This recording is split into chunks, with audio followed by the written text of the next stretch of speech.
বিদেশে কাটিয়ে দিল।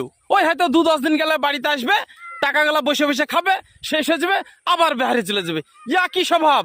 কেন তোমরা ওই বিদেশে একবার কাজ করে এসে বাড়িতে এসে একটা ওই কুশোর ভাগানি মেশিন কিনে কুশোরের রস রাস্তা রাস্তায় বেচে বেড়াতে পারো না? হ্যাঁ, দিনে 3 থেকে 4,000, 5,000, 3,000 কে ইনকাম হয়। তোমার 1,000 তো হবে, নাহলে 500 তো হবে। বাড়িতে বসে ইনকাম গুলা করতে পারো না, এগুলো দেখতে পারো না? বাড়িতে থাকো, ভালো থাকো, বউ ছেলে কচি কচি শিশু সন্তানের মুখগুলা দেখতে পাবা, রান্দা ভাত পাবা, পাড়া বিছান পাবা।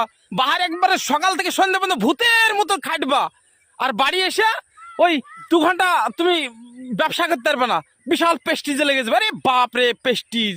বিদেশে কি করো সব জানা আছে আমাদের। হ্যাঁ, আমিও বিদেশ করেছি, আমিও জানি কি করি, কত কষ্ট থাকি। তো ভাই তোমাদের খুব কষ্ট হয় আমি জানি। তোমরা এই ঈদে বাড়ি এসে কোনো একটা ব্যবসা বাণিজ্য করে খাও, সারাকাল বিদেশে পড়ে থাকো না। ভিডিওটা সব বিদেশি ভাইকে শেয়ার করে দাও, আর সব বিদেশি ভাইকে আমার পক্ষ থেকে ঈদ মোবারক ভাই।